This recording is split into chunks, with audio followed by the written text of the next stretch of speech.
Okay, so we are going now. I want to welcome everybody back to our book club number 3 of this summer. I put in the chat the link to the resource folder. Just wanted to remind you guys that that is there. It has notes, all the dates, the coming up dates, and then there are some resources for there's the discussion guide. There's a link to the Neurosequential Network, which is Dr. Perry's organization. And then there is a link to a video with Dr. Perry and Oprah on there, one of their conversations that they had together. So, take advantage of that if you're interested in that. And I'm going to just turn us right on over to Teresa, who's going to facilitate for us today. Right. Hey, okay. Now, share my screen. Um, it, Melissa, it says that the host disabled participant sharing screen sharing.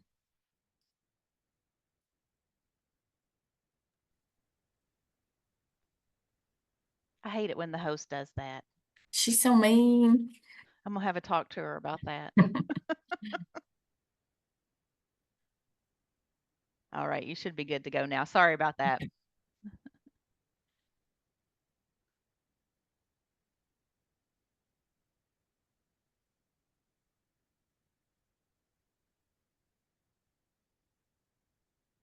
Oh, it says, Melissa, it says you're sharing computer sound and it won't let me do anything.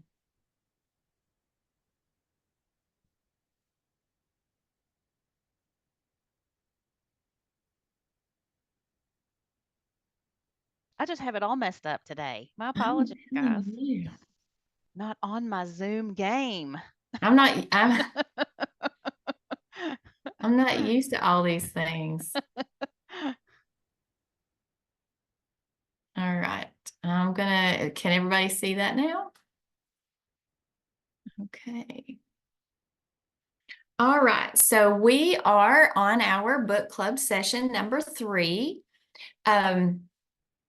discussing What Happened to You, Conversations on Trauma and Resilience and Healing by Dr. Perry and Oprah Winfrey. Okay. So just wanted to start by just reminding everybody that we know that there's some sensitive content. Be sure to take care of yourself while you're participating in our discussion. Some of the topics are going to be difficult, so feel free if you need to take a break at any time. The stories that are shared in this book are not always pleasant, but they are important to our reading. So same disclaimer that we had at our last meeting. Session 3, we're for the day. We're going to talk about group agreements, briefly review those. Those were decided on at our last meeting. We'll talk about Chapter 3, key takeaways and reflections. We'll do a breakout group activity. Then we'll talk about Chapter 4, key takeaway and some reflections, and then do another breakout group activity. So group agreements that we decided on last time were confidentiality, amnesty, rights to pass, a respectful listening, and being present. So we want to make sure that we keep those group agreements, especially as we're doing discussion today and in our small group activities.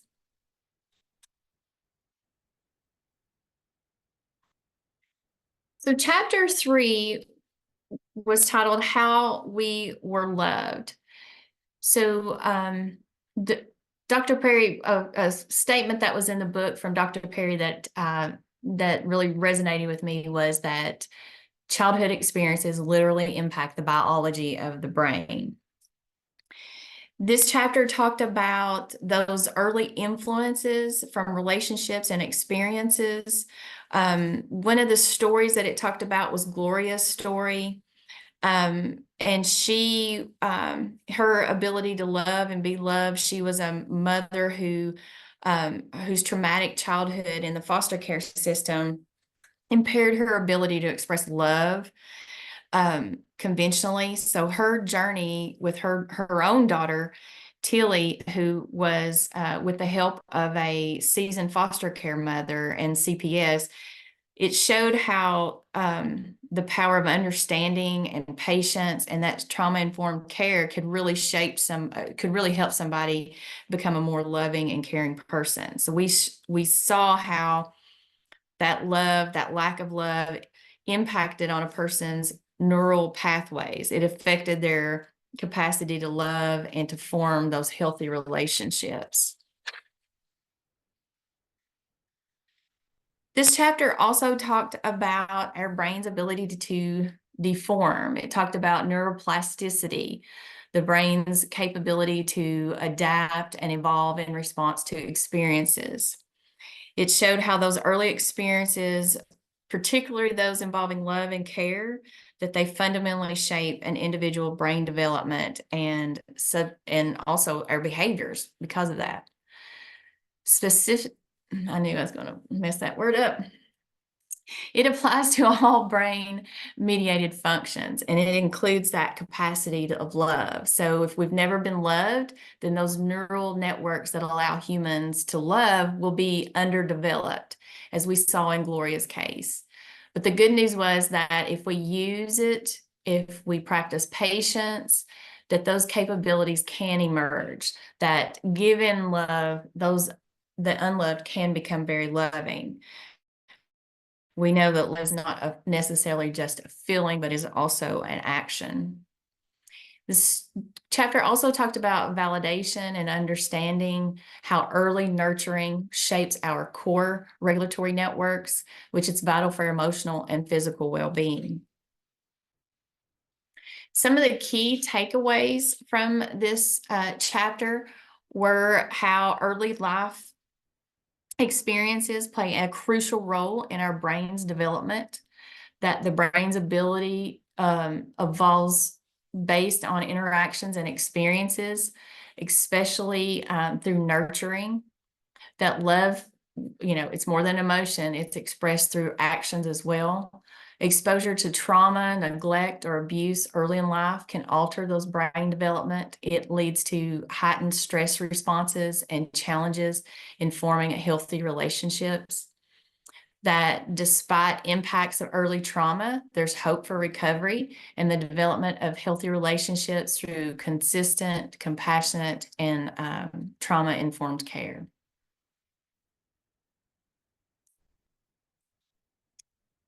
So some reflections.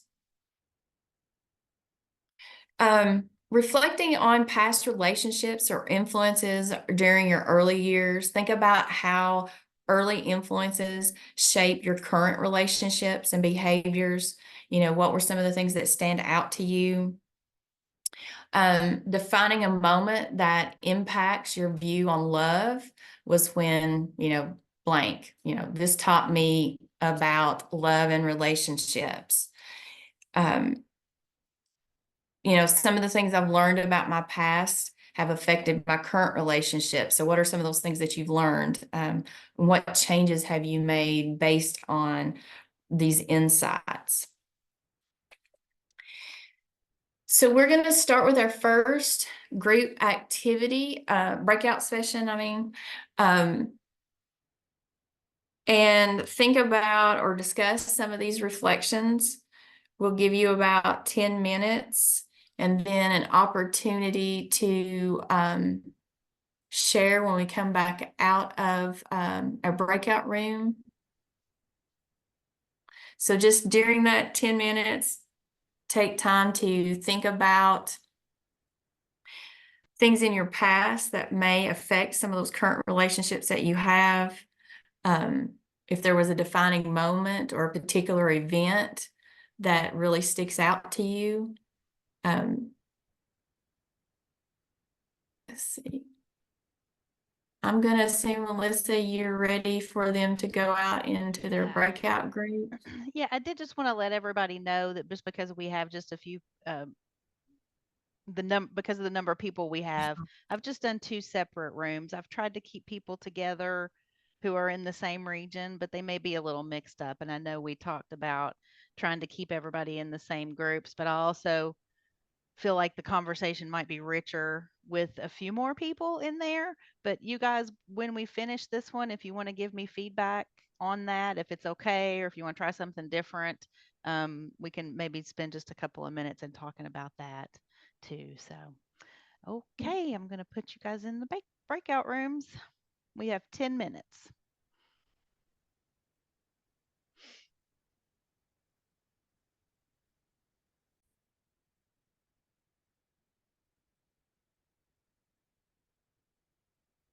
Okay.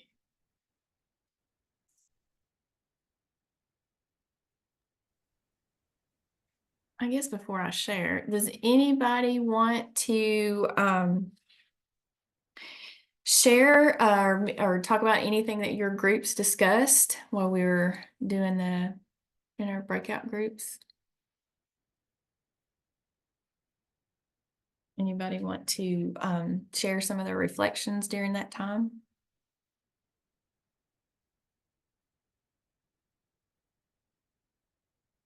We just kind of shared that it seems like today's generation thinks they have to make the story much bigger than what it is.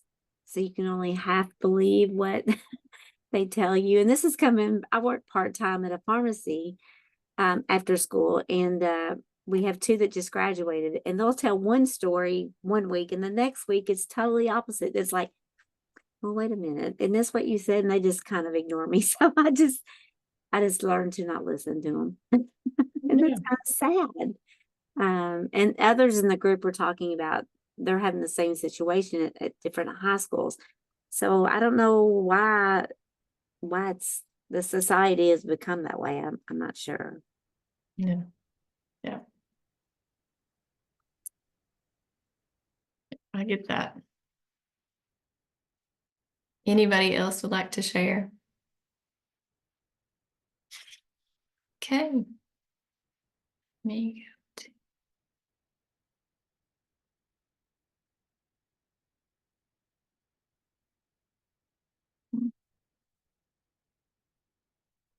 So looking at chapter 4, it's the spectrum of trauma. One of the things that kind of stuck out to me was actually from Cynthia Bond on page 99, and she said that wellness is possible. It just happens one moment, one step at a time.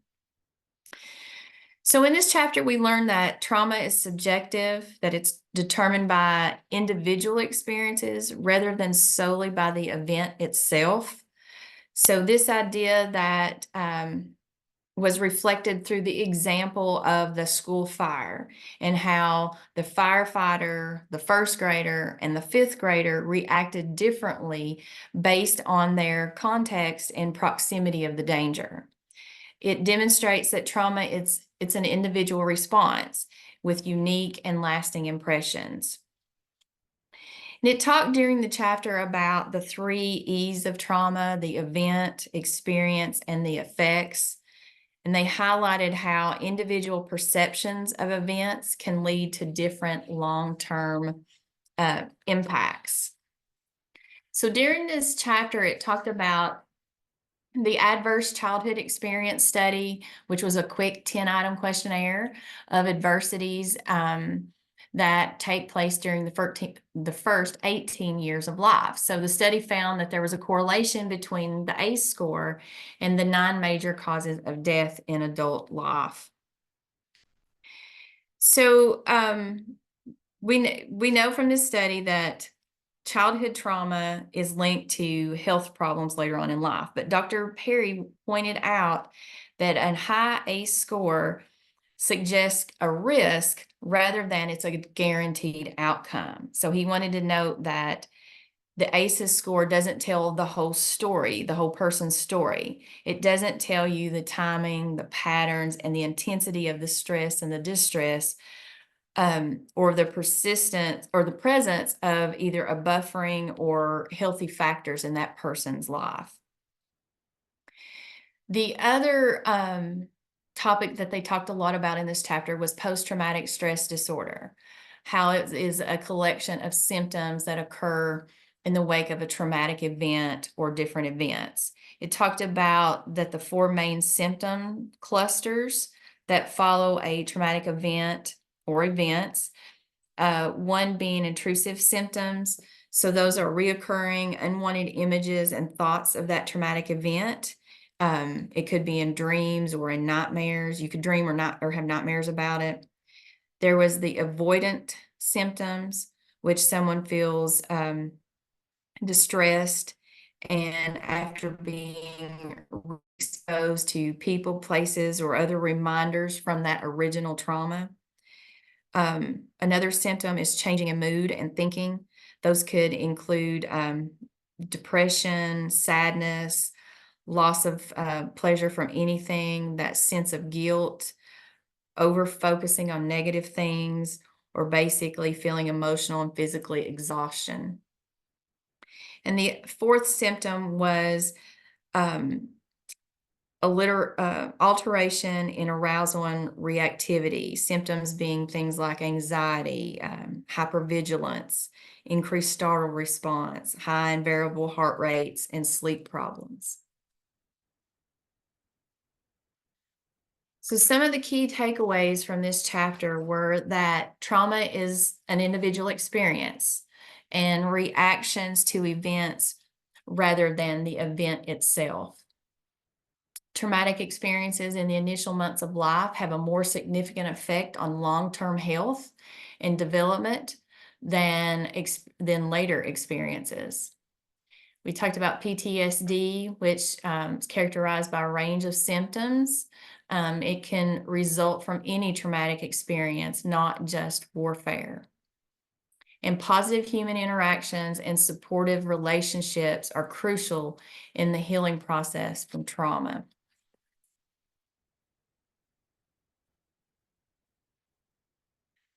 So some reflections, think of habits or reactions that you have that may stem from a past traumatic experience.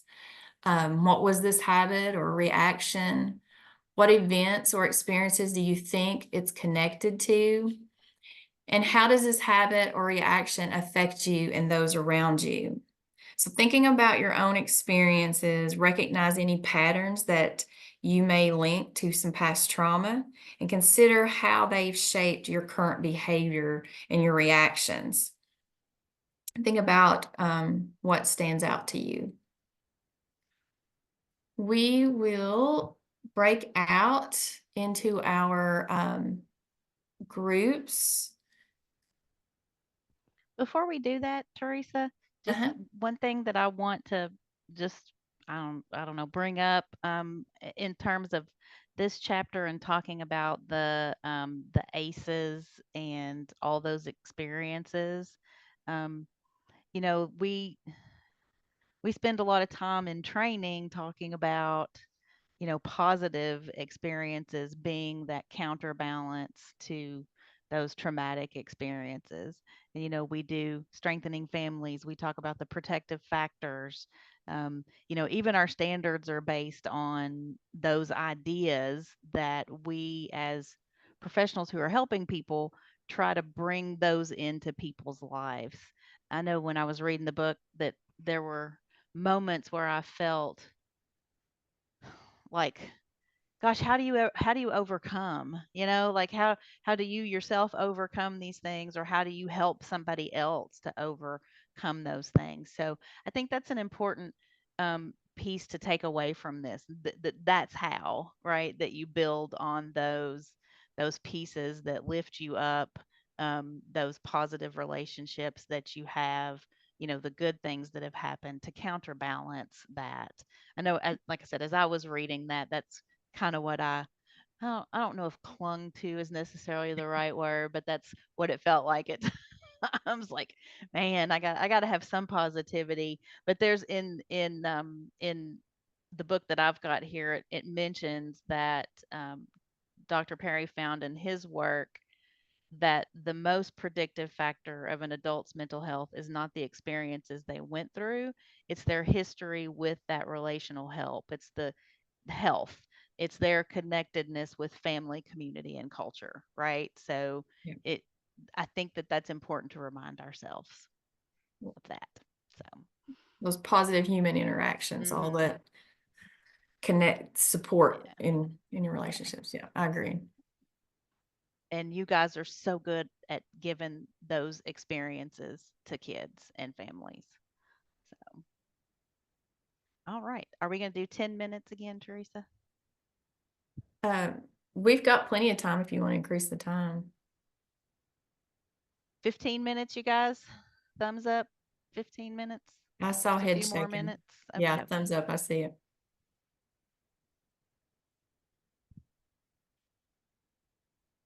My computer's not acting right.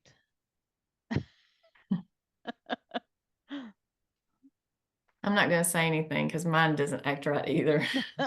And I'm terrified of having to have it serviced. I know, me too. It just gets worse when you complain about it too loud. So I take it back, computer. You're acting perfect. Pet Yeah. it here a little bit so it doesn't completely die on me. Okay, I got it to work that time. All right, we'll open rooms now. So would anybody like to share from the discussion you just had with your group? Anybody want to share any reflections or things that you all talked about?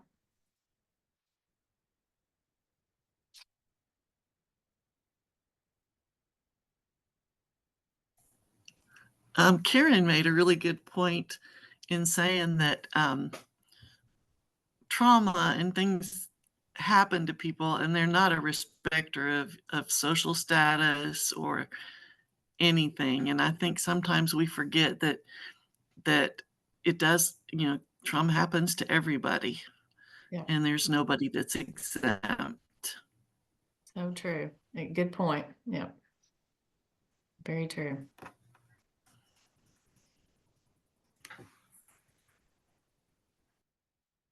All right. The only other thing that we had, and I guess is thank you all for today and joining us today to talk about chapters 2 and 3, or I'm sorry, 3 and 4. Just a reminder that our next book club session is on Wednesday, June the 12th. And we will be discussing chapters 5 and 6. And I believe, Betty, you are going to be the lead on that one. So Betty Pennington will be the lead. I'm going to throw it out there. June 12th is my anniversary. So it'll be my 25th year anniversary. Congratulations. Yay. Yay, happy anniversary, Teresa. So I I guess also put the PD approval code for today. Because isn't this like the last couple of days that you can do? Oh, you got till Friday. You've got till Friday. So if you need Friday. just one more hour, there you go. Bonus. But I'm sure everybody here has already gotten their hours and has done their PD tracking form and all of that good stuff. Makes me want to send out a reminder email. I think Quentin's reminded folks of that. So, but yeah, for sure. There's the PD approval code there in the chat if anybody needs just one more hour.